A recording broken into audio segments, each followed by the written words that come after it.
তাসনিম ৩ বছরের শিশুটি প্রস্রাবের ইনফেকশন নিয়ে হাসপাতালে ভর্তি। কিন্তু কেন? আসসালামু আলাইকুম, আমি ডাক্তার অদিতি চৌধুরী, শিশু বিশেষজ্ঞ। শিশুদের শারীরিক এবং মানসিক বিভিন্ন বিষয় নিয়ে আপনাদের সাথে আলাপ করব। বলছিলাম তাসনিমের কথা। ওর প্রস্রাবের ইনফেকশনে রিপোর্টে যে জীবাণুগুলো পাওয়া গিয়েছে সেই জীবাণুগুলো দেখা যাচ্ছে সব ধরনের মুখে খাওয়ার অ্যান্টিবায়োটিকের প্রতিরোধী, অর্থাৎ তার কোনো ধরনের মুখে খাওয়ার অ্যান্টিবায়োটিকেই কাজ করবে না। সেই ক্ষেত্রে তাকে হাসপাতালে ভর্তি করে ইনজেকশন দিতে হবে।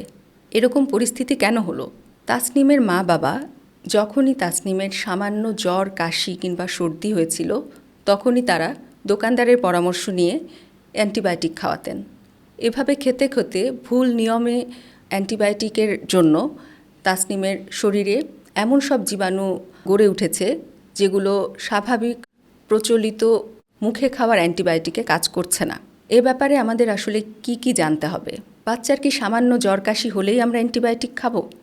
না, বাচ্চার বেশিরভাগ জ্বর, কাশি, সর্দি এগুলো ভাইরাসজনিত। ভাইরাসের উপর অ্যান্টিবায়োটিকের কোনো রোল নেই এবং এই ক্ষেত্রে ব্যাকটেরিয়া জনিত ইনফেকশন ছাড়া বাচ্চাকে অ্যান্টিবায়োটিক না দেওয়াই ভালো। বাচ্চার যখনই জ্বর হবে তখনই অনেকের ধারণা যে বড়দের যে পরিমাণ অ্যান্টিবায়োটিক দিতে হয় সে পরিমাণ অ্যান্টিবায়োটিকই বাচ্চাকে দেয়া যাবে। আসলে সেটা ভুল ধারণা।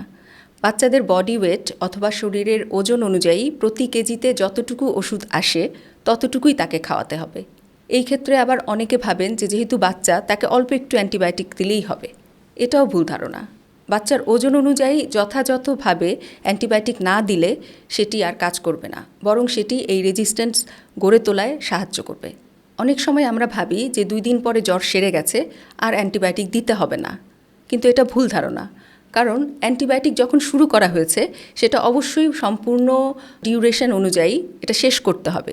কোনোটা 7 দিন অথবা 5 দিন অথবা 10 দিন বলা হয়ে থাকে, সেই অনুযায়ী তাকে খাওয়াতে হবে। আবার অনেকের ধারণা এর আগের বার এই অ্যান্টিবায়োটিকেই কাজ হয়েছিল, এবার কি সেটাতেই কাজ হবে? সেটা নাও হতে পারে, কারণ এর আগের বার যে জীবাণু অনুযায়ী চিকিৎসক যে অ্যান্টিবায়োটিক চুজ করেছিলেন এবার হয়তো সেই জীবাণু দিয়ে আক্রমণ হয়নি, তখন সেই ক্ষেত্রে এই অ্যান্টিবায়োটিকে কাজ হবে না।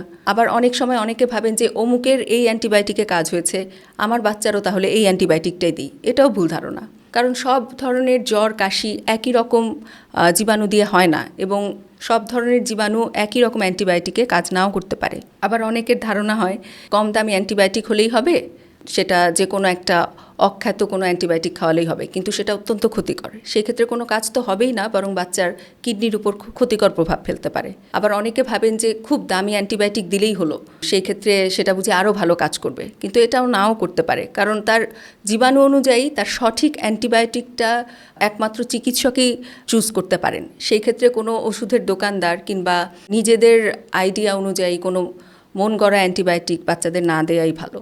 শিশুকে যখন জীবাণু আক্রমণ করে তখন অ্যান্টিবায়োটিক শিশুর জীবন বাঁচায়। এই ক্ষেত্রে অ্যান্টিবায়োটিক নিয়ে যদি আমরা ভুল করি তাহলে সেটা কিন্তু শিশুর জীবনের জন্য অত্যন্ত ক্ষতিকর। এভাবে অ্যান্টিবায়োটিকের ভুল ব্যবহার হতে হতে আস্তে আস্তে কোনো ধরনের অ্যান্টিবায়োটিকই শিশুর আর কাজ করবে না।